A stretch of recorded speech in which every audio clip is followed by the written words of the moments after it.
I never thought a stupid HOA rule about snow shoveling would turn into the most satisfying revenge of my life.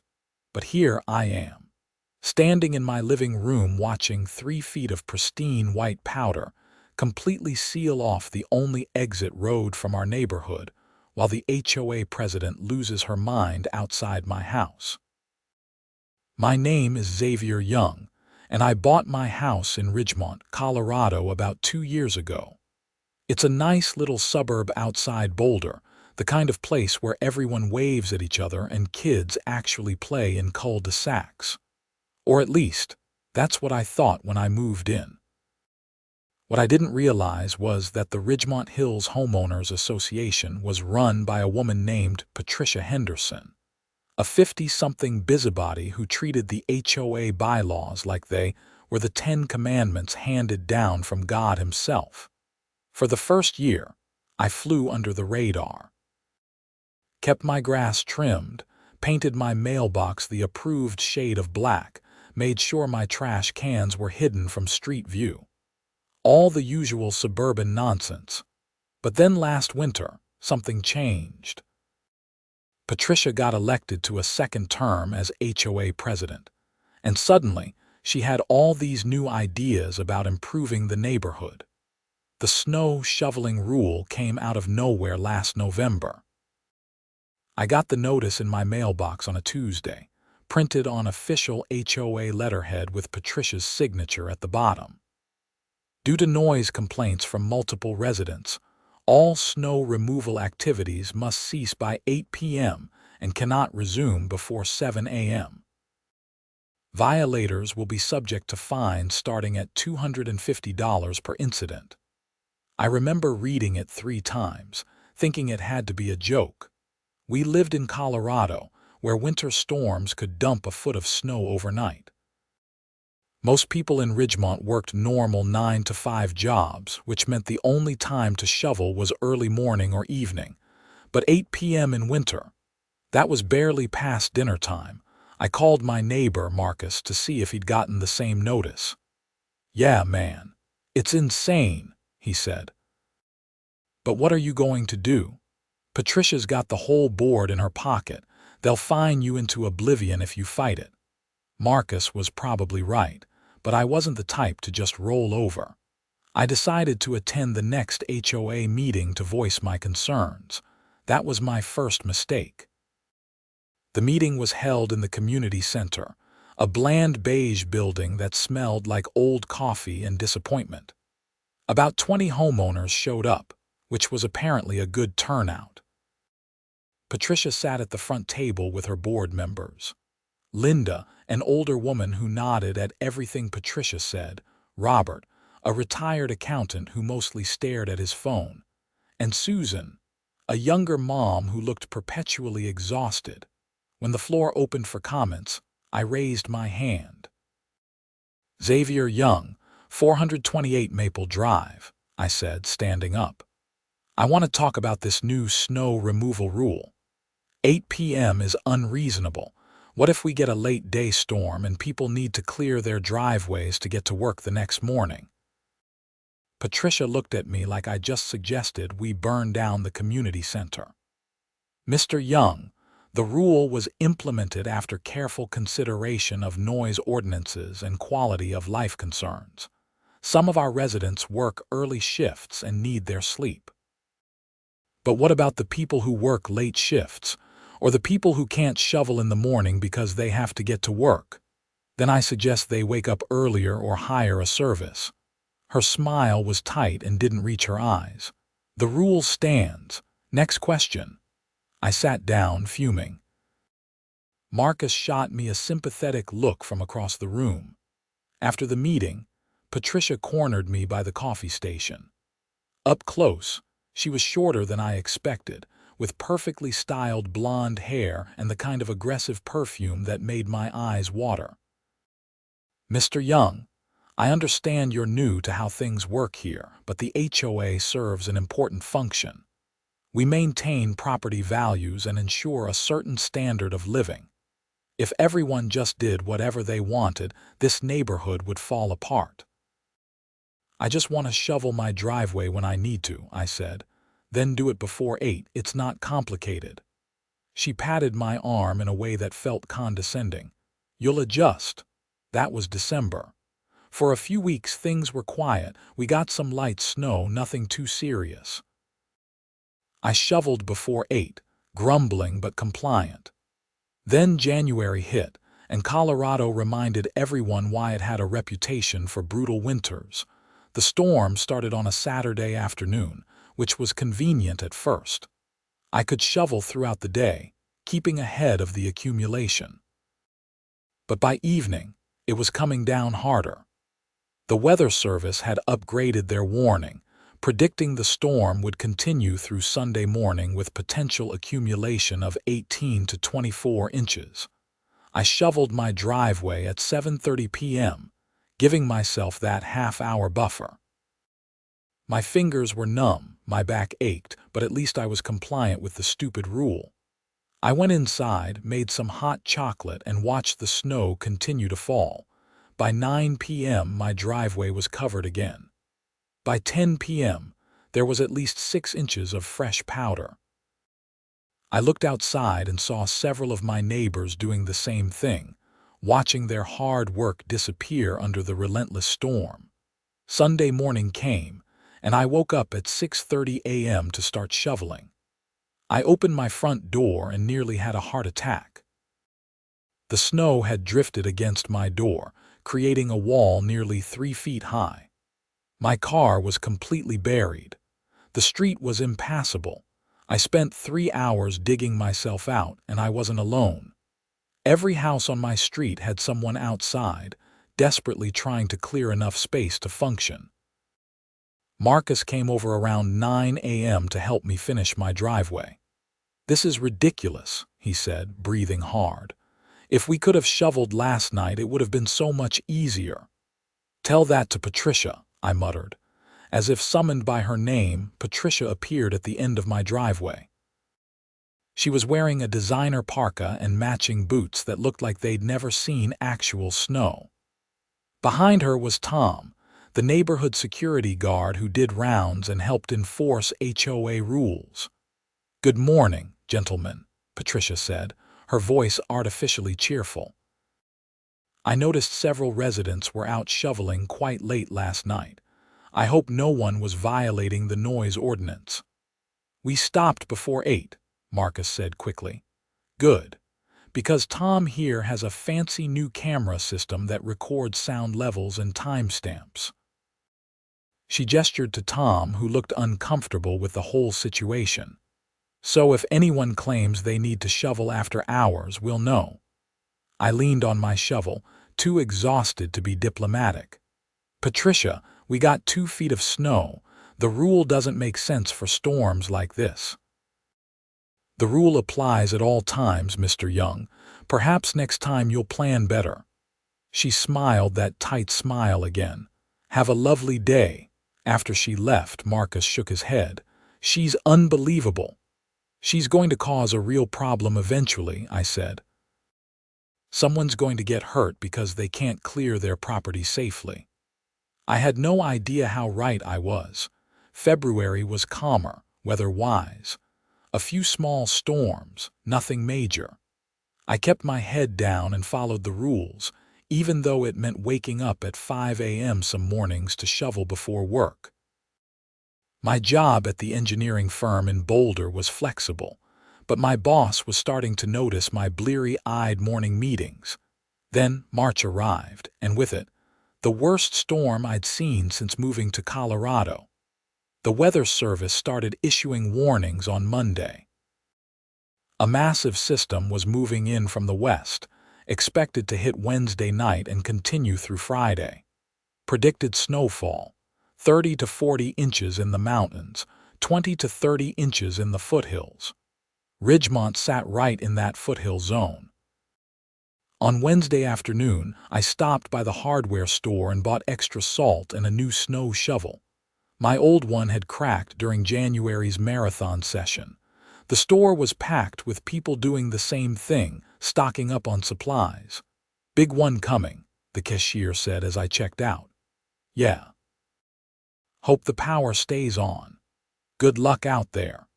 The snow started around 6 p.m. on Wednesday, just as the weather service predicted. Big, heavy flakes that accumulated fast. I ate dinner watching the local news, which had gone into full storm coverage mode. Schools were already canceled for Thursday.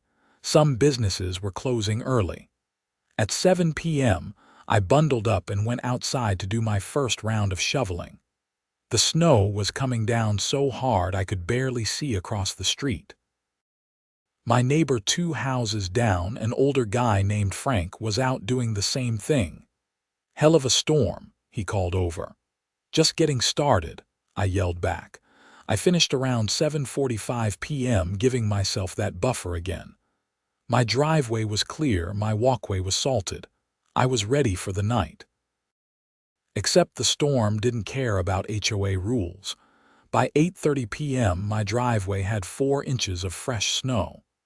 By 10 p.m., it was over 8 inches. I stood at my window, watching it fall, doing the math in my head. If this kept up all night, I'd wake up to an impossible situation. There was no way I could clear 2 feet of snow in the morning before work. I decided to risk it. At 10:30 p.m., I got dressed and grabbed my shovel. If Patricia wanted to find me, so be it. I needed to stay ahead of this storm. I had cleared maybe a third of my driveway when headlights appeared at the end of the street. Tom's security truck. He pulled up to my house and rolled down the window. "Xavier, you know what time it is?" he asked. He didn't sound angry, just tired.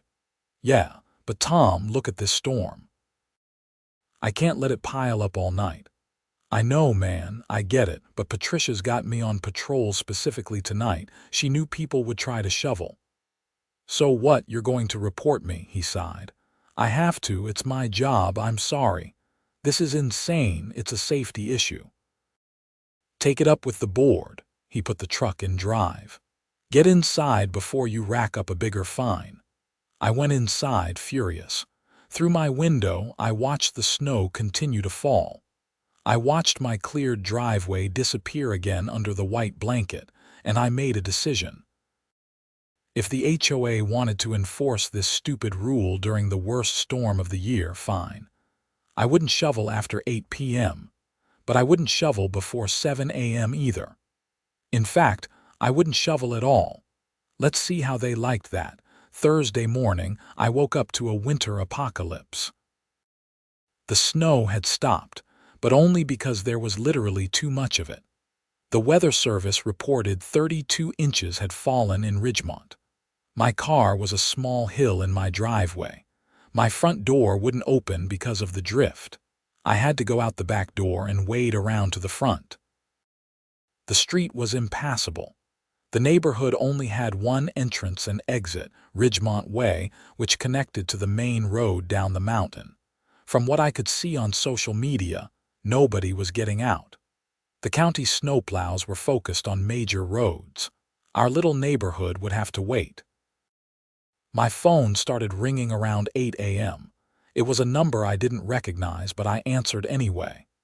"Mr. Young, this is Patricia Henderson. I need you to clear your driveway immediately. The snow is blocking the street." "Good morning, Patricia. I'm confused. It's only 8 a.m. I thought we had until 8 p.m. to handle our snow removal." There was a pause. "This is an emergency situation. The entire neighborhood is snowed in." "Right. So maybe the 8 p.m. rule was a bad idea. Mr. Young, this is not the time for your attitude.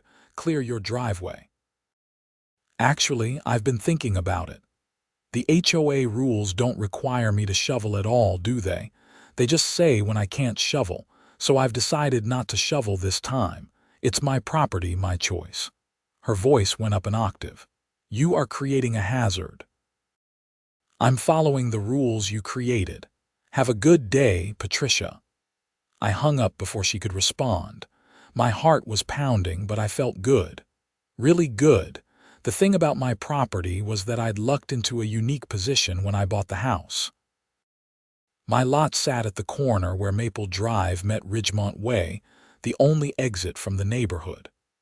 When the snow was as deep as it was now, and the street hadn't been plowed, my uncleared driveway created a bottleneck. The snow from my property naturally drifted across both streets, creating an impassable barrier. I hadn't planned this when I bought the house. It was just geography. But now it was leverage. I made myself breakfast and watched from my window as neighbors started emerging to assess the damage. Frank from down the street made it halfway to his mailbox before giving up. The Young family across the street had their kids playing in the massive drifts, at least making the best of it. And then Patricia arrived. She came in from the other direction, from her house deeper in the neighborhood, trudging through the knee-deep snow on the sidewalk. She was red-faced and furious by the time she reached my front yard. I opened the door before she could knock. "Mr. Young, this is unacceptable. You are blocking the entire neighborhood." "I'm not blocking anything. The snow is. I'm just choosing not to clear my personal property, which is my right." "You are in violation of multiple HOA bylaws, creating a hazard, failing to maintain your property, obstruction of common areas." I pulled out my phone, where I'd spent the morning reading through the entire HOA bylaws document. Actually, Section 12, Paragraph 3 states that homeowners must maintain their properties to community standards, but it doesn't specify snow removal timelines except for the noise ordinance you implemented. And Section 15, Paragraph 7 says the HOA is responsible for common area maintenance, which includes streets. So technically, the street being blocked is your responsibility, not mine. Patricia's face went from red to purple. "You are purposely sabotaging this neighborhood." "I'm following the rules you created. If those rules create problems, maybe they're bad rules." "I'm calling an emergency board meeting. You will be fined. You will be held liable for any damages. You will regret this."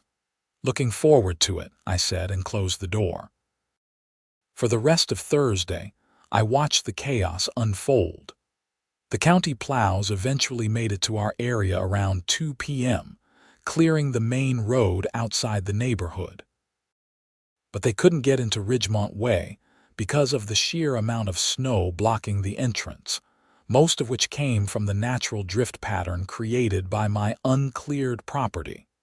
Several neighbors tried to organize a group effort to clear the street.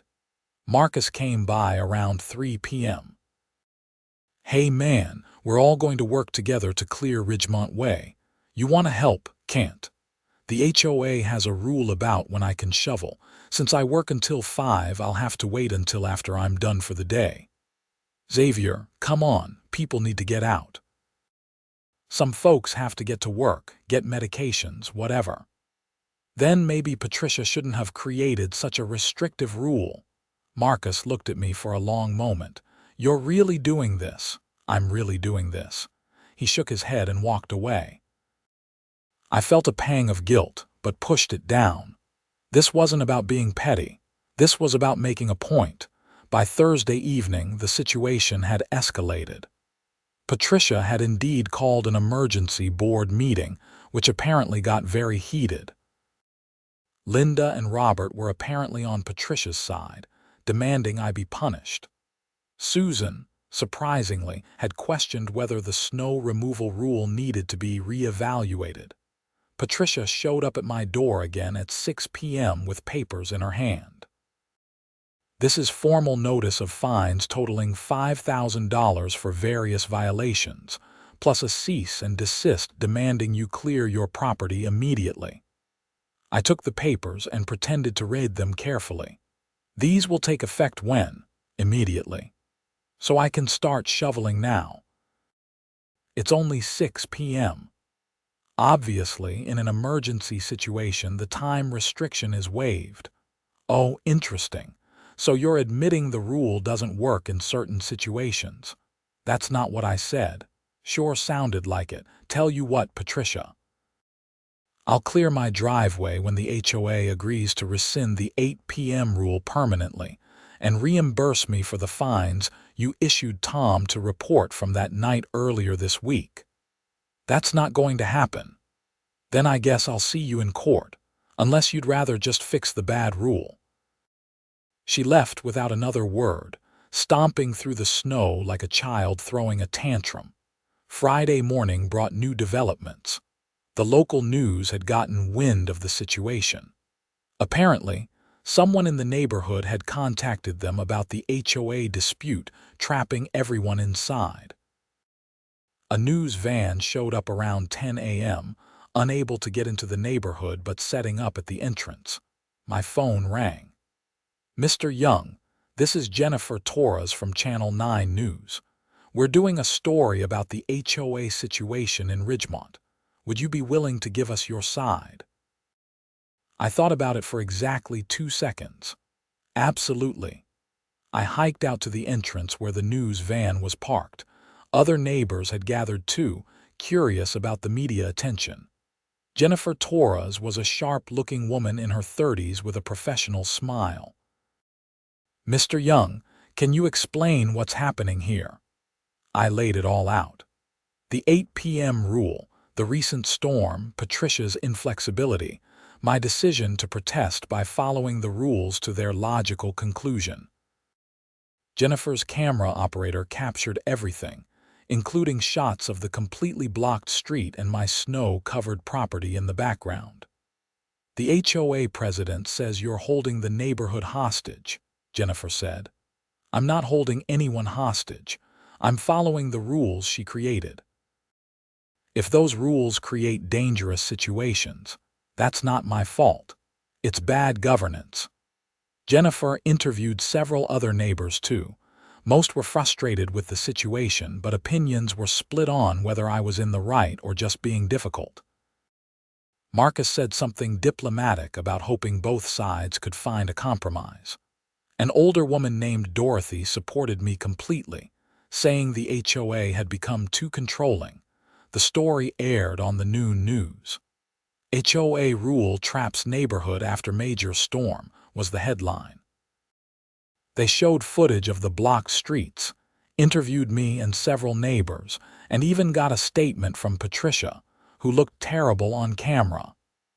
"Mr. Young is purposely creating a dangerous situation to make a political point," Patricia said, her voice tight. "The HOA board is exploring all legal options." By Friday afternoon, the story had gone viral. The local news segment got picked up by regional stations, then national news aggregators.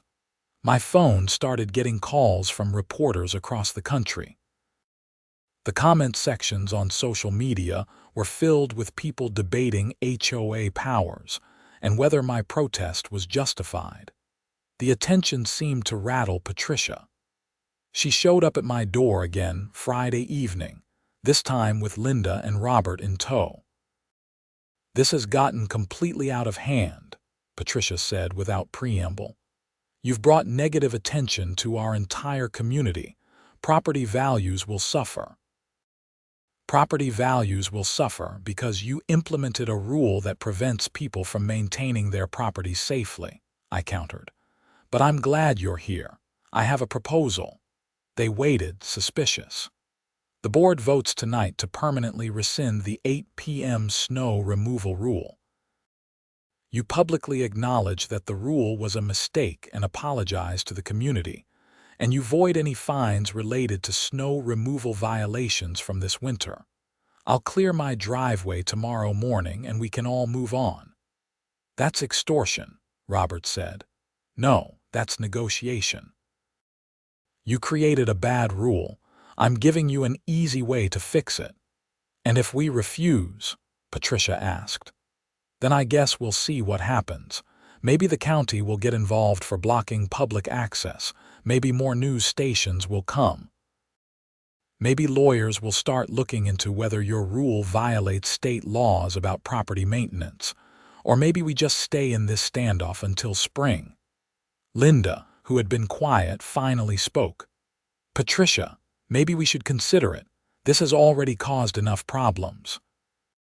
"We are not giving in to his demands," Patricia snapped. Then we're done here, I said and closed the door again. Saturday morning, things got worse for Patricia. A county inspector showed up, prompted by complaints about the blocked road. He couldn't access the neighborhood easily either, so he parked at the entrance and hiked in. I watched from my window as he examined the situation, took photos, and spoke with several neighbors. When he knocked on my door, I was prepared. Mr. Young. I'm Deputy Inspector Carl Rodriguez from Boulder County. I need to ask you some questions about the street access situation. Happy to help, Inspector. I explained the entire situation again, showing him the HOA bylaws on my laptop, the timeline of events, and the documentation I'd kept of Patricia's visits and threats. Inspector Rodriguez took notes and nodded occasionally. So you're saying the HOA rule prevented you from clearing your property safely during the storm? Exactly. I tried to clear it Wednesday night during the storm and was told I'd be fined. So I decided to follow their rules exactly. And the HOA president has refused to negotiate. She wants me to clear it without admitting the rule is problematic. I want the rule changed so this doesn't happen to anyone else. He closed his notebook. Mr. Young, I'm going to be straight with you. Technically, you're not violating any county ordinances. Property owners aren't required to clear snow on a specific timeline as long as it doesn't create an immediate safety hazard. The street access issue is complicated because it's a private road maintained by the HOA. However, he paused for emphasis. However, the HOA's rule may violate state statutes about reasonable property maintenance access. Colorado has laws preventing HOAs from creating rules that make it impossible for owners to maintain their properties safely. I'm going to recommend the county attorney review this situation. Thank you, Inspector. After he left, I felt the momentum shifting. The county getting involved meant this was no longer just a neighborhood squabble. It was becoming a legal issue with potential implications for HOA governance. Saturday afternoon, my phone rang with a Boulder number I didn't recognize. Mr. Young, my name is Deborah Sanders. I'm an attorney specializing in HOA disputes. I saw your story on the news, and I think you have a strong case against the Ridgemont Hills HOA. I'd like to offer my services pro bono. I nearly dropped my phone. Pro bono. Why? Because I've been fighting overreaching HOAs for 15 years, and your case is exactly the kind of precedent we need. If we can prove the snow removal rule violates state law, it could help other homeowners dealing with similar situations. I'm listening. We talked for an hour. Deborah explained that Colorado had revised its HOA statutes in recent years specifically to prevent the kind of overly restrictive rules that Patricia loved. The snow removal rule likely violated CRS Section 3833.3106, which prevented HOAs from creating rules that made property maintenance impossible or unreasonably difficult. What do you want out of this? Deborah asked. Honestly, I just want the stupid rule gone. I want to be able to maintain my property safely. Good. That makes you sympathetic. We'll file for injunctive relief and request a full review of the HOA's recent rule changes. With the media attention and the county inspector's report, I think we have excellent chances. How long will this take? Emergency injunction hearing could happen within a week. Full case might take months, but you won't have to live under that rule while it's pending. Let's do it. Sunday brought the break I'd been waiting for. Susan, the youngest member of the HOA board, showed up at my door mid-morning. Can we talk? She asked, looking exhausted. Just you and me, off the record. I let her in and made coffee. I voted against the snow removal rule, Susan said. I told Patricia it was going to cause problems, but she and Linda pushed it through anyway. Robert just went along because he always does. Why are you telling me this? Because I have 3 kids, and one of them needed to get to a doctor's appointment Friday. We couldn't get out because of this mess. I'm done with Patricia's power trips. She took a sip of coffee. I'm calling for a vote to remove her as president and rescind the rule, but I need evidence that she's been acting outside the board's authority. I pulled up my documentation. She issued $5,000 in fines without a board vote. She declared an emergency waiver of her own rule without board approval, and according to the bylaws, fines over $1,000 require a formal hearing. Susan's eyes widened. She didn't give you a hearing? Nope. Just handed me papers and said pay up. That's a violation of our own bylaws. That's perfect. She stood up. Emergency board meeting is tomorrow night. Come prepared. After Susan left, I felt something I hadn't felt in days. Hope. Not just that I'd win this fight, but that the system might actually work. Monday morning, Deborah called with more good news. Judge Martinez agreed to an expedited hearing for Wednesday morning. The county attorney's office is also filing a complaint against the HOA for creating rules that violate state statute. This is moving fast. Is that good? It's great.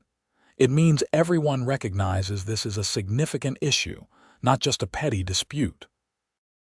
Monday evening, the emergency board meeting was packed. Every homeowner who could make it showed up, cramming into the community center. The local news was there too. Patricia looked like she hadn't slept in days. Susan called the meeting to order as acting secretary. We're here to address several urgent matters regarding recent HOA actions and rules. First item, review of fines issued to Xavier Young. Patricia tried to interrupt, but Susan shut her down. Patricia, you'll have your chance to speak. Mr. Young, please present your case. I stood up and laid out everything methodically. The timeline, the documentation, the violations of proper procedure. Several other neighbors spoke up too, sharing their own frustrations with Patricia's management style. Dorothy mentioned how she'd been fined for having a wreath on her door past January 15th. Frank talked about getting cited for his grass being a quarter-inch too long. The picture that emerged was of a president who had gone off the rails, drunk on her small amount of power. When it was Patricia's turn, she was defensive and hostile. I have worked tirelessly to maintain property values in this neighborhood. Every rule I've implemented has been for the good of the community. If people don't like it, they can move. That was the wrong thing to say. The room erupted in angry responses. Robert, surprisingly, spoke up.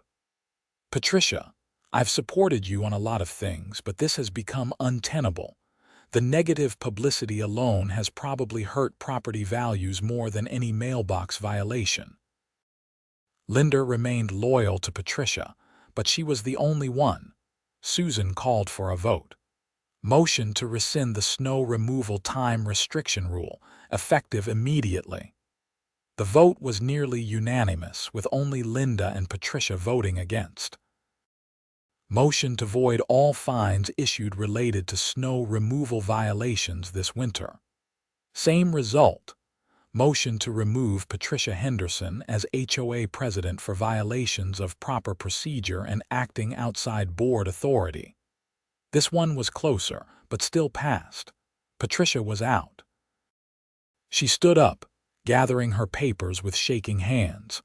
You're all making a huge mistake. This neighborhood is going to fall apart without proper leadership. We'll take our chances, Susan said calmly. Patricia stormed out with Linda following behind her. The room let out a collective breath. Susan looked at me. Mr. Young, will you clear your driveway now? First thing tomorrow morning, I said, to scattered applause. Tuesday morning, I woke up early and started shoveling. It took 3 hours to clear 3 days' worth of accumulated snow, but I didn't mind. Other neighbors were out doing the same thing, and there was a sense of relief in the air. We were fixing the problem together. Marcus came over to help with the last section. "I'm sorry I gave you a hard time about this," he said. "You were right. Patricia needed to be stopped." It wasn't about being right, it was about the principle. Still, that took guts. By Tuesday afternoon, the street was clear. Cars could get in and out. Life returned to normal. Wednesday morning, I met Deborah at the Boulder County Courthouse for the hearing. Technically, it was now moot since the HOA had rescinded the rule, but Deborah wanted to pursue it anyway for the precedent. Judge Martinez was a no-nonsense woman in her 60s who had clearly read all the briefs. Patricia was there with a lawyer she'd hired personally, since the HOA board was no longer backing her. The hearing lasted about an hour. Deborah argued that the snow removal rule violated state statutes. Patricia's lawyer argued that HOAs had broad discretion to create rules for quality of life purposes. The county attorney's representative argued that public safety concerns overrode HOA authority. Judge Martinez didn't take long to decide. The court finds that, while HOAs have legitimate authority to create reasonable rules, a blanket prohibition on snow removal during hours when most residents can actually perform such maintenance crosses the line into unreasonable restriction. The rule as written violated Colorado Revised Statutes Section 3833.3106.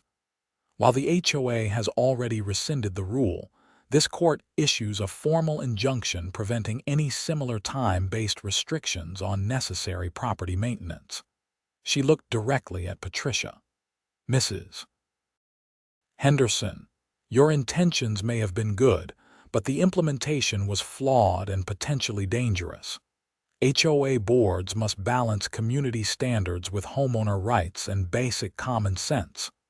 Patricia's face was stone, but I could see the defeat in her eyes. Outside the courthouse, reporters asked for comments. I kept it simple. "I'm glad the rule is gone and that other homeowners won't have to deal with this kind of overreach. HOAs serve an important purpose, but they need accountability." Deborah was more pointed. "This case should serve as a warning to HOA boards across Colorado.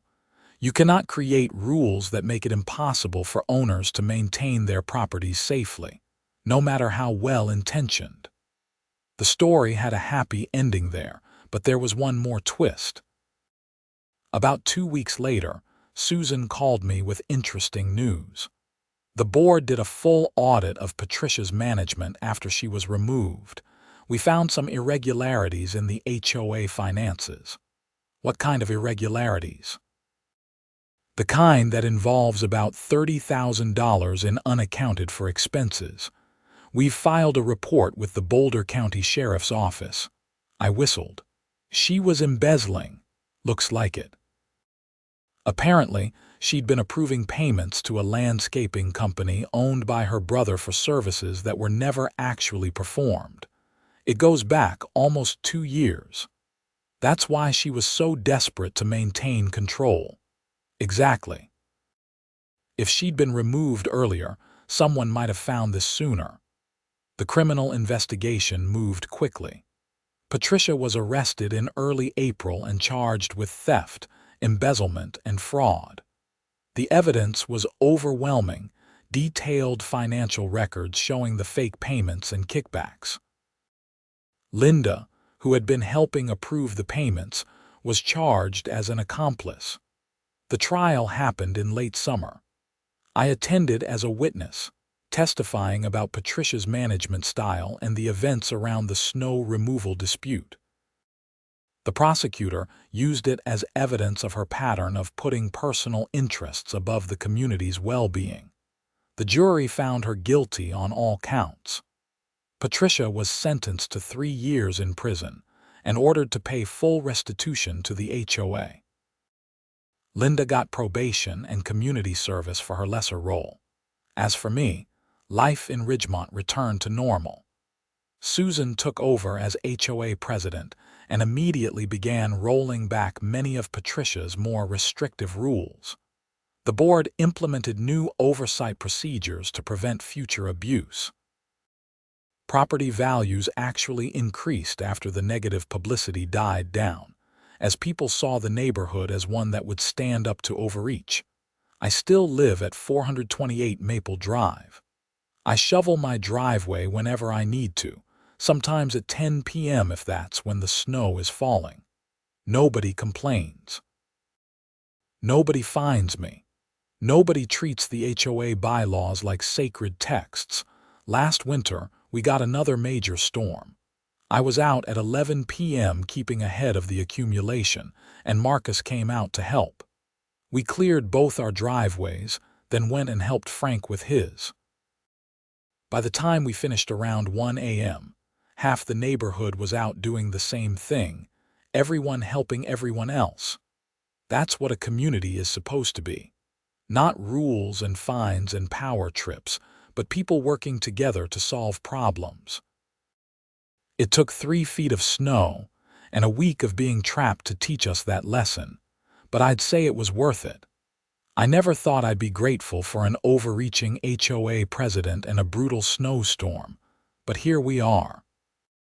Sometimes the best way to fight a stupid rule is to follow it so precisely that everyone can see how stupid it really is.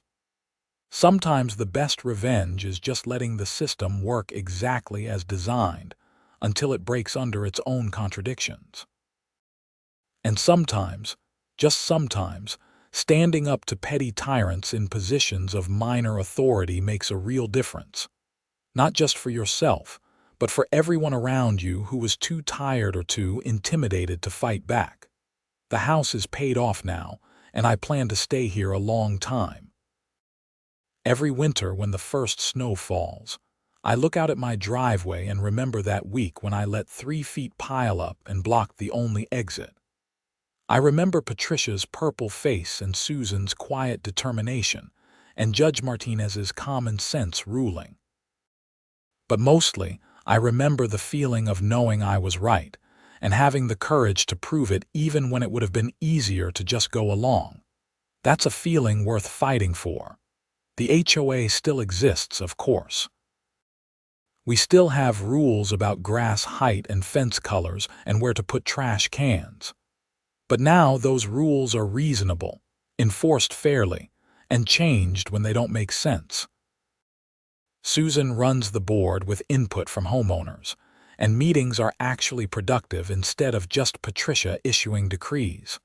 Last month, someone proposed a new rule about when people could run lawnmowers.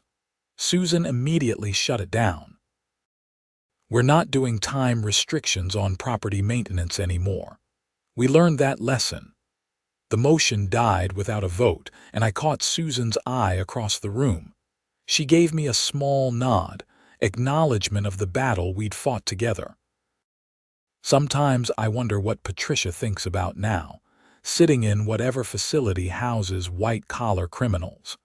Does she understand what went wrong? Does she see how her need for control destroyed everything she claimed to care about? Or does she still think she was right and everyone else was wrong? I'll never know, and honestly, I don't need to.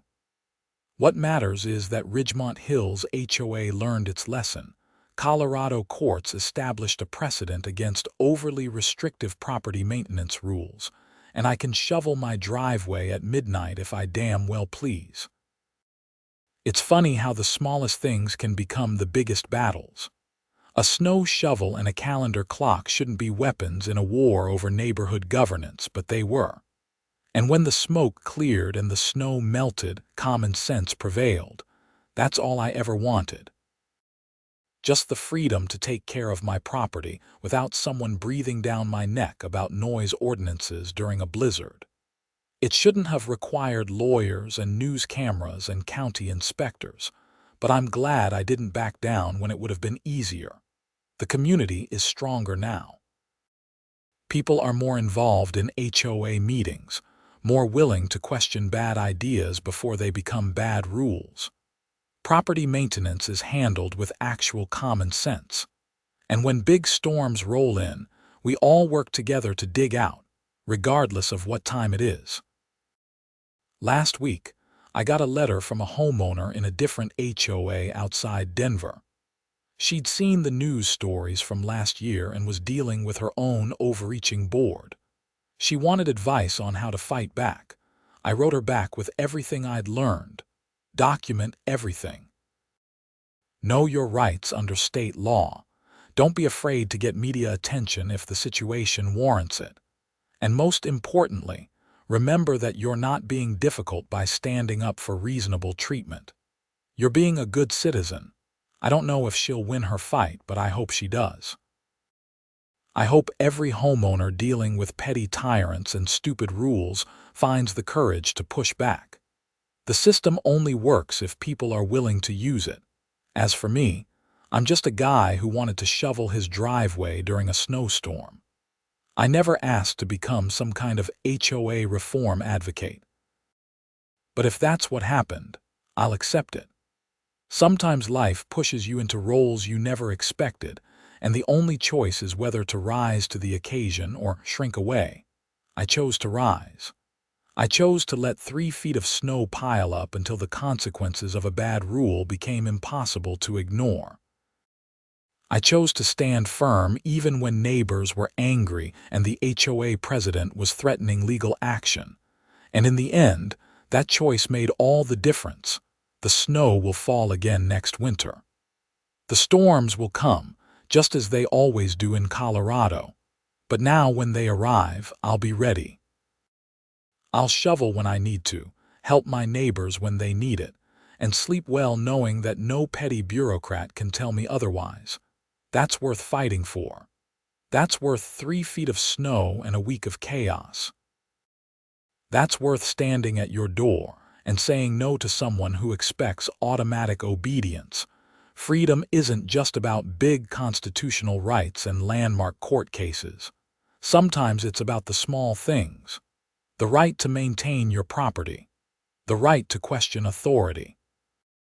The right to follow bad rules so precisely that everyone can see they're bad. My name is Xavier Young.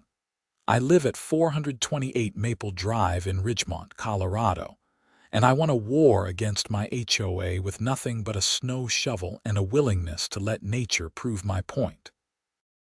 It's not the story I expected to tell, but it's the one I've got, and I wouldn't change a thing.